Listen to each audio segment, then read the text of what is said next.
I've realised that one of the most useful bits of gardening advice I now follow, sometimes you just have to like not care as much, and it sounds really counterintuitive, but I kind of found that in some cases the less I care, the more enjoyable gardening becomes, because as many of you know, here in the UK and in other places there hasn't been much rain, and I could have cared about it. I did care about it, and then I realised there's nothing I could do about it, but there's other things that I can kind of change and try and adapt. And so what I'm doing now is saying, okay, we might have some rain this weekend. I'm going to go and put out as many plants as I possibly can today, and if there's no rain, then that's okay. I can just hand water them. It's not ideal, and if I lose some plants, that's okay, because I'll have other plants to put in. And I think the most useful thing is, and this is what I found over the last few years, the most useful thing has actually been giving up the idea of creating a planting plan. Now, of course, that means your garden isn't going to be as productive, but when you don't have a planting plan, you're not really attached to a plan. And when something doesn't go right, it doesn't feel like a failure, because if you have no plan, you're just like, nah, well, I'll do something different.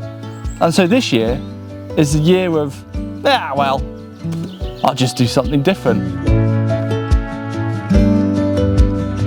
Now, you know me, hello Bumblebee, you know me, I love experimenting, and on one of my Substack chats, we're chatting about different polyculture ideas for growing runner beans up a trellis. And my idea, there were a couple that came to mind. One is to grow mashua, so perennial nasturtium, which is what I'm going to plant in the middle here, and kind of let that grow up and around. Soil is quite hard because it's so dry, but there's a bit of moisture, but there's also a nice interesting shaped rock. See, it's not all sunshine and rainbows here. Mainly just sunshine because there's not enough rain for rainbows, but there you go. Anyway, the idea is let this mashua grow up and grow in and around the runner beans, and when the runner beans, you know, are finished, the mashua will be up the top, and then I'll have the beautiful mashua flowers. The other idea that I had that would be really nice is to use is to get tree spinach or glitter spinach, and to plant one of those in the middle. So you'd have the runner beans, and then you'd have these like little magenta stems just poking out, and it would look really cool. So I'm going to do a bit of a trial of a few of these different polycultures elsewhere on the site with beans, just to see what it looks like, because I don't know, I think it should work, but what will it actually look like? Now, there is one issue with not creating a planting plan, is that sometimes you think something might be a weed, so a plant growing in the wrong place. Some of you might remember in this series when I planted 4 potatoes here. Yesterday, I thought they were weeds, weedy potatoes. I was like, wow, 4 potatoes. I was really bad with my harvest last year and I missed them. So I pulled them all up, only to suddenly remember that these poor things were planted for a reason. So I put them back in. I'm going to give them a water, and they should be okay. So it's an important lesson to myself, even with all of these years of intuitive gardening, that you know, sometimes there are funny stories. Now, I am not just going to be growing one mashua. I'm going to be growing 3 plants, which is more than enough. And I've created this very simple structure again to plant them. I'm going to plant the 2 within, try and encourage it up, but it might go and spread around. If you're wondering what this interesting plant is next to me, by the way, this is salsify, a variety called Sandwich Island, I believe. I have no idea why it is called that. Sometimes it's best not to ask questions. So this salsify is, oh, I broke it, is beautiful, and you can eat the roots, which is lovely, but the flowers are truly stunning, like that colour purple. Now, the mashua is going to go in the middle here. I'm going to let it grow and occupy this more perennial corner where I've got, you know, rhubarb trying to take over, which is always a good thing. But I do feel that just sometimes with gardening, we can put so much pressure on ourselves to have to make sure that everything works, and I understand these pressures, and the thing is, we care. But what I'd say the biggest thing for me is, okay, right, there are costs, but I think the most precious thing that we have, and we all know this, is our time. And I don't want to have the garden as a source of time or a source of stress for me, because I want the garden to be my kind of escape from a busy world. That's been my mission statement for gardening for many years, and I think it will be the mission statement of gardening for the rest of my life. And so I've always been thinking, how do I make the garden not feel like a chore, where it's a bit of joy? And it is that thing of experimentation, of being able to adapt, of accepting that if you're gardening, well, you got nature and you can't really compete with nature too much. Try and just work with it. So if it's dry, I just hold off planting out a lot of things. I just keep them in pots for a bit longer. It's easier to water loads of pots in a small space than planting everything out and watering the whole garden. So it's just that thing of adaptability that I think, or I feel, has been kind of very liberating, but it's easier said than done. I definitely had 2 years of a transition process where I found it particularly challenging, but now after getting through that, I'm just I don't know, it's just, when I think of the garden, it's just I'm excited. I don't really know what I'm going to do when I come to the garden, but I kind of have this inner checklist of what I want to grow, and I'll try and stick to that. But just having that freedom to be experimental works for me. But it may not work for everyone, and that's the thing. Some people in allotments will do the exact same thing for 2, 3, 4 decades, and if that brings them joy, then that's fantastic.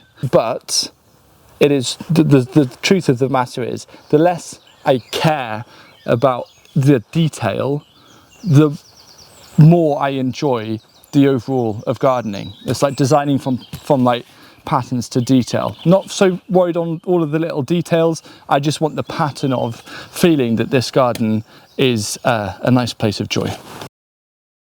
By the way, salsify flowers are edible, and if you are wanting something practical from this video, then I recently did a master list of all of the additional edible harvests within your garden, which I'll link to down below. So it is a super duper resource that I'm only going to add to, but it adds something like an extra 200 harvests that you would commonly find in a kitchen garden. So a more productive garden.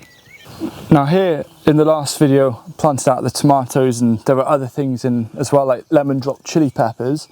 I also mentioned that I want to plant out some zinnias in here, and I think the zinnias maybe towards the back would actually create a really nice wall. So I'm going to lay out these zinnias. I've got a few different varieties, and plant it up, and I'm really excited to see what happens. I've also got, and I'm going to grow this outside, but I've got a couple of different types of edible cosmos. So it's a type of cosmos which you can eat the flowers of, and it looks stunning. I've got one that is red, one that is orange. So I need to find a corner that I think might be quite green and plant these, so it adds a little bit of colour. So it might actually be the back corner by where the mashua was planted, because it is quite a green corner, and the mashua won't flower until about September, October time. But one little thing, I know I kind of went off on one earlier, and it is important, I think, because I care about gardeners. The only thing I really want is to make growing as accessible as possible. I also understand that if you're a new gardener, you might not have the experience of being able to garden intuitively. And that's totally okay. That is where having some form of a plan is really useful, because it gives you guidance or direction.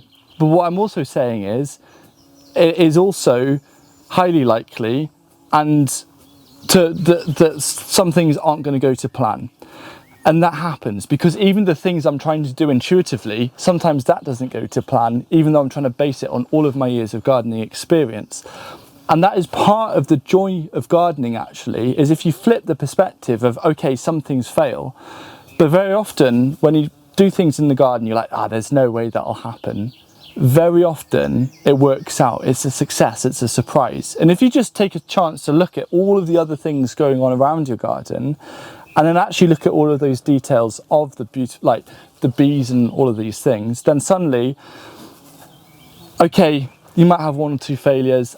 It's okay to feel a bit disappointed, but really there's always all of those other successes. We just have a bit of a negative bias. So I just want you to know, if you're a new gardener, hearing from an experienced gardener, that even I make lots of failures and lots of things happen, and much of it is out of my control. If I sow a seed, I could do all of the right things, water it, put it in the right composter at the right depth. It's still kind of up to that seed if it wants to germinate or not.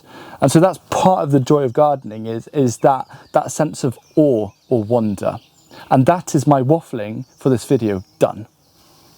So my Alma Proust sweet peas are doing pretty well, all things considering. I'm quite happy with the growth of these. I've just been gently pushing them in to help them grow upwards. And if I do see some flowers forming, I'm actually just snipping them off. I'll probably keep on doing that for the next couple of weeks, and then I'll begin to allow it to flower, just so as much energy as possible goes into getting it high. And it has been dry, and I know a lot of people have been struggling with their sweet peas. And so yeah, I've just been trying to water them as much as possible, and even if it doesn't grow to the top, having some sweet peas will be wonderful. It is the most useless permaculture plant. It isn't even a permaculture plant. Or actually, I'm going to change that, because everyone's like, what's the point of growing sweet peas? Like, you can't eat them, and they don't stack enough functions. But firstly, they're beautiful. Secondly, they provide this beautiful visual structure. I mean, the flowers, I can't have two beautifuls, but the flowers are beautiful to take into the house. The flowers and the structure is beautiful outside. You're creating shade. So that's a third benefit. You're creating shade, which you can use to grow salads behind, or like I've got a 4-hook giant chard behind this. Number 4, you're making it feel more like a jungle. So you're adding a vertical layer into your like annual food forest in a way. And 5th is all of the material you can then chop and drop at the end of the year, or you can compost, or you can save seeds that you can swap at seed swaps for then other things. So there we go, 5 reasons why sweet peas are okay in a permaculture garden. Sometimes you need to find justifications for things, because the internet is a very criticising place, but it's also a very lovely place. And that is how I found out about, you know, these sweet peas. So what am I planting here? This looks like one of those weeds, and there is a weed, I forgot the name in the UK, but it is very common. But this, I tell you now, is not a weed. This is Vietnamese coriander. If you like coriander, you'd love this. It has a bit of spice to the leaf as well, so it adds an extra depth. If you don't like coriander, don't grow it. I'm planting it at the side here of underneath the sweet peas. Now, it is a tender perennial, so I have got some that has survived and grown off the side, but this I'm growing for 2 core reasons. Firstly, the leaves, but also it's going to create this beautiful bushing bushy habit kind of thing over the edge of the bed. So it's going to soften this 90-degree edge and add a nice, like, quite vivid green layer. So that's why it's gone there. So on the kind of the subject of softening borders, what I'm also doing is planting out a couple of pots here that I have of oca. It's also known as New Zealand yam, although to me it still remains a mystery as to why it is called New Zealand. We spoke about this, didn't we, Sam? Yeah. Why is it called New Zealand yam? I asked you that, because I was like, it's not a yam and it's not from New Zealand. No. So I'm not sure. No, I believe it's from the Andes. Yeah. So anyway, this is beautiful. It's Oxalis tuberosa, and the leaves are stunning. It really softens. Sometimes you get nice little, I think, yellow flowers, but the tubers, the red tubers that grow, they just look beautiful when you pull them out. And so I'm going to have a couple of plants here just to occupy this end. And it is a perennial, so you can just save back a few tubers afterwards. But I'm just going to give it a really good soak, because it is so dry. Just going to completely fill it up and then push the soil around and that'll be good, at least until the weekend. When things self-seed, like this giant tree spinach, the glitter spinach, it's hard sometimes. You're like, oh, but this is a great plant, it'll look amazing. It's hard to know what to keep in and what to take out, and that is obviously a decision that many gardeners have to take. And I'll just show you down here, this is evening primrose, which I'm going to keep some in. This is self-seeded, and that is a tomato that we planted before. But what I'm going to do here is I'm going to leave, I think, this section in. I might thin it out to 2 or 3 because they do get huge, and then remove it later. This Verbena bonariensis is about to flower, so that'll be beautiful a bit later on. But I've got this 9-star, I've got a B grade 9-star perennial broccoli that I also want to grow here. And so what I'm going to do, I'm going to keep this patch, and I'm just going to clear, because I've got all of this biomass, I'm just going to pull, including the roots, just so it's nice. I'm going to create a little clearing. It's like creating a little clearing in the forest. And I'm going to plant this here, and I'm going to then chop this up and use this as a mulch around the 9-star broccoli.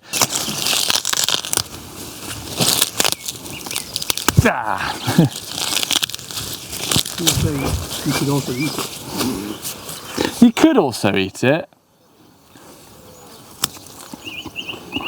Like I did that rose on Instagram. But everything's multifunctional, so instead the soil microbes are going to eat it. Depends if you think the microbes or you are more hungry at that point. I don't know. Aren't we like 90% microbes? So 90% of my appetite is powered by them.